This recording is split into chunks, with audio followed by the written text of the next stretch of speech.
प्रदेश विधानसभा में मॉनसून सत्र के तीसरे दिन विकसित भारत विकसित उत्तर प्रदेश 2047 विजन डॉक्यूमेंट पर विशेष चर्चा हो रही है। सुबह 11 बजे से शुरू विधानसभा की कार्यवाही के दौरान हंगामा भी हुआ। बुधवार को विधानसभा की कार्यवाही लगातार 24 घंटे चलेगी। विजन डॉक्यूमेंट 2047 के जरिए योगी सरकार प्रदेश के विकास को लेकर अपना विजन पेश कर रही है। इस दौरान सरकार की ओर से विधानसभा में 28 और विधान परिषद में 18 मंत्री चर्चा में भाग ले रहे हैं। तो वहीं मुख्यमंत्री योगी आदित्यनाथ गुरुवार को विधानसभा में विजन डॉक्यूमेंट 2047 के मुद्दे पर संबोधित करेंगे।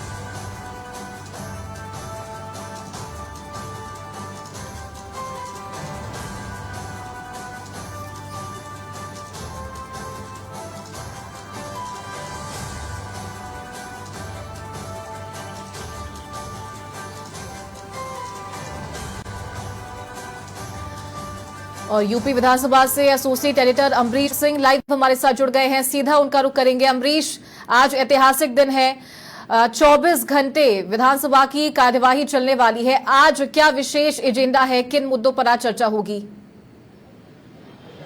देखिए चारू, सबसे पहले तो बता दें कि 24 घंटे का ये विजन डॉक्यूमेंट विकसित भारत विकसित यूपी विजन डॉक्यूमेंट, इस पे ये 24 घंटे की चर्चा है। कल सुबह 11 बजे तक तमाम मंत्री जिनको अपने अपने विभागों का विजन प्रस्तुत करने के लिए समय दिया गया, निर्धारित दिया गया, कल सुबह 11 बजे मुख्यमंत्री योगी आदित्यनाथ विधानसभा को संबोधित करेंगे। लेकिन उससे पहले आज विजन डॉक्यूमेंट को लेकर सुबह से चर्चा है। उत्तर प्रदेश में कितना काम हुआ है पिछले 2017 से 8 साल 9 साल से उत्तर प्रदेश में भारतीय जनता पार्टी की सरकार है। लगातार भारतीय जनता पार्टी अपने मैनिफेस्टो को उसने कितना पूरा किया है, इस पर तो लगातार चर्चा हो ही रही है। साथ ही साथ विपक्ष अपने सवालों को लेकर हल्ला बोल है, हमला कर रहा है लगातार। आज भी जिस तरीके से शिवपाल यादव ने लगातार भारतीय जनता पार्टी पर यह सवाल खड़ा किया और कहा उत्तर प्रदेश सरकार के वादे सारे खोखले हैं, मेडिकल कॉलेज बन के खड़े तो हो गए लेकिन वहां डॉक्टर और स्टाफ की तैनाती अभी तक नहीं हुई है। ये सारे वो सवाल हैं जो भारतीय जनता पार्टी को बैकफुट पर ढकेलने की कोशिश में है। लेकिन सुबह बता दे चारू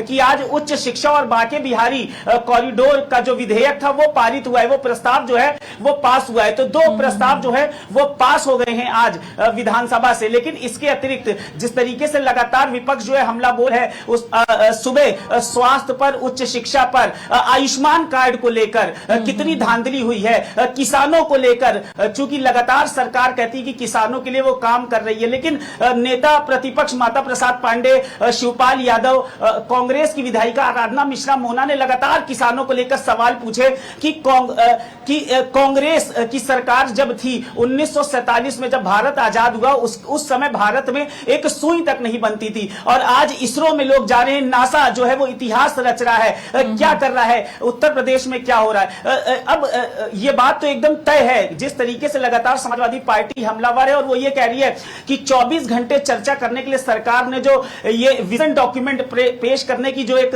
नई रणनीति अपनाई है, उस पर समाजवादी पार्टी जो सदन पर मौजूद रहेगी 24 घंटे और भारतीय जनता पार्टी पर सवालों से प्रहार करेगी।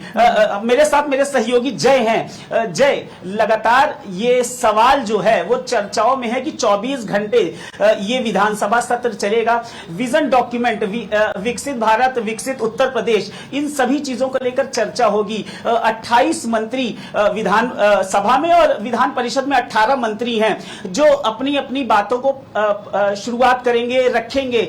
सबसे पहले उप मुख्यमंत्री केशव प्रसाद मौर्य को समय दिया गया है, उसके बाद ब्रजेश पाठक और उसके बाद लगातार मंत्री शाम 6 बजे से यह सिलसिला कल सुबह 11 बजे तक चलेगा।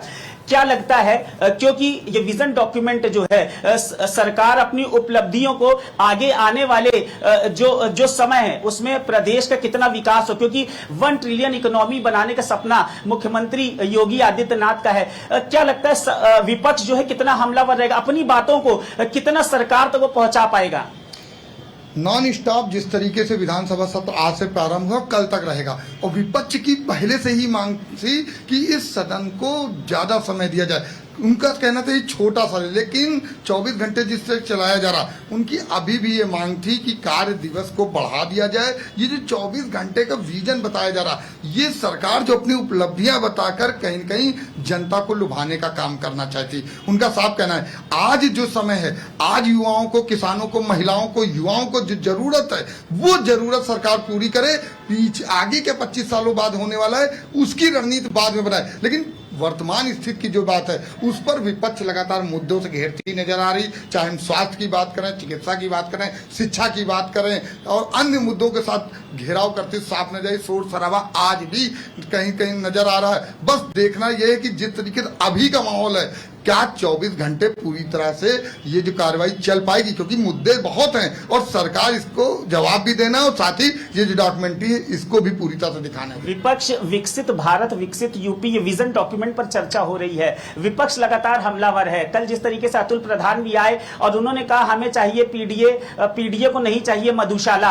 आज भी लगातार ये आरोप जो है विपक्ष की तरफ से, खासतौर पर समाजवादी पार्टी की तरफ से ये लगाया गया कि काला धन वापस आएगा, 15 लाख लोगों के अकाउंट में जाएगा, 2 करोड़ से अधिक युवाओं को रोजगार मिलेगा। ये वो सवाल हैं जो शायद सरकार को आज 24 घंटे में कहीं ना कहीं बैकफुट पर ढकेलेंगे। लेकिन चूंकि सरकार ने ये पूरी तैयारी की हुई है, एक पूरा खाका तैयार है और ये 24 घंटे अलग अलग विभागों के मंत्रियों को अलग अलग समय जो है वो बांटा गया है। निश्चित तौर पर जब मंत्री अपने विभागों का लेखा जोखा, पूरा जो कार्य है उसका विस्तृत ब्यौरा जब प्रस्तुत करेगा तो जाहिर सी बात है विपक्ष उस पर कटाक्ष करेगा, हमला करेगा, विरोध करेगा। समय जो है वो नष्ट होगा। अगर ऐसे में उस दौरान थोड़ी देर के लिए या कुछ समय के लिए विधानसभा स्थगित करनी पड़ी तो ये 24 घंटे जो विस्तृत डॉक्यूमेंट है इस पर कितना असर देखते हैं आप?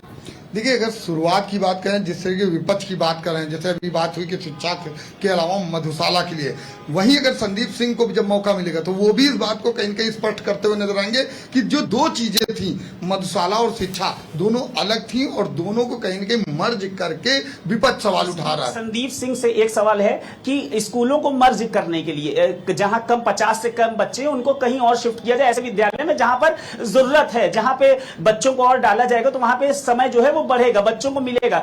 अब इस पर विपक्ष का लगातार ये तंज है कि स्कूलों को बंद किया जा रहा है। कल 2 बार संदीप सिंह खुद उठे और उन्होंने सदन में ये बात रखी कोई भी स्कूल बंद नहीं हो रहा है। ये जो कंफ्यूजन है, मिसकम्युनिकेशन है, इसको सरकार किस तरीके से जनता तक दूर करेगी? जनता भी इन सब चीजों को लेकर अभी कहीं ना कहीं कंफ्यूज है, भ्रमित है कि क्या जो स्कूल है जहां 50 से कम बच्चे क्या वो बंद होंगे? संदीप सिंह, मुझे ऐसा लगता है जहां तक मैं ऑब्जर्व कर पा रहा हूं, संदीप सिंह अपनी बात जो है वो जनता तक पहुंचा नहीं पा रहे हैं।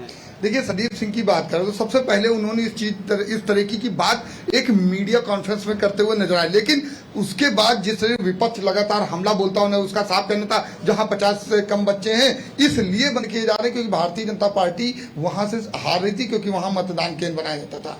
लेकिन अब जिस तरीके से बात की जा रही है, उनका साफ कहना है कि अगर हम 50 से कम बच्चे हैं वहां पर अगर शिक्षक हैं तो कहीं ना कहीं नुकसान हो रहा है। इस नुकसान को बचाने के लिए शिक्षा विभाग का जो नुकसान है इसकी पूर्ति के लिए कहीं ना कहीं एक नई योजना बनाई जा रही है। उस योजना के तहत आज संदीप सिंह कहीं जवाब देते हुए भी साफ दिखाई पड़ेंगे।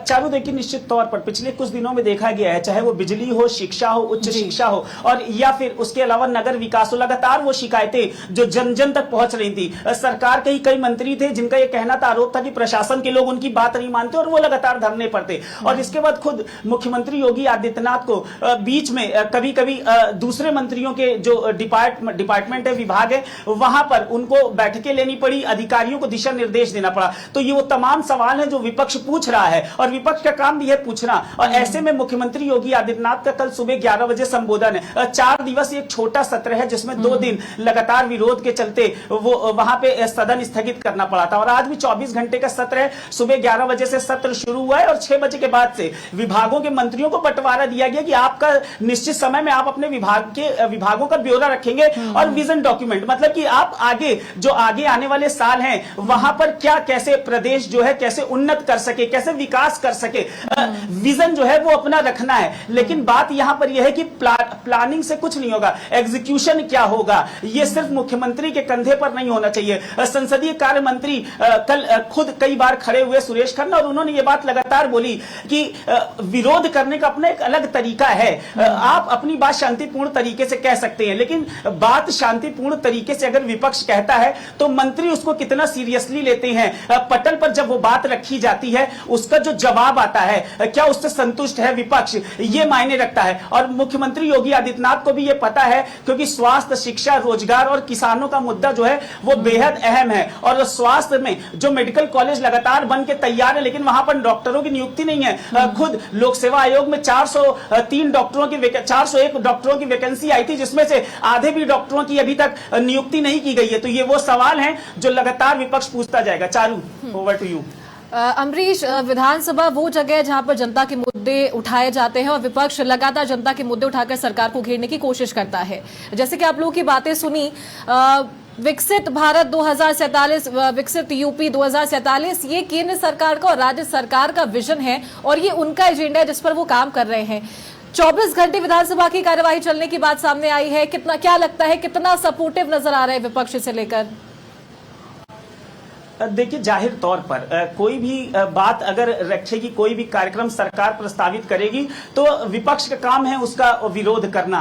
लेकिन एक नियत समय, एक तय समय जो सभी विभागों के मंत्रियों को दिया गया है, अगर विपक्ष उसका बाइकआउट नहीं करता है पूरी तरीके से और विपक्ष वहां मौजूद रहता है, तो जाहिर सी बात है कि जब सभी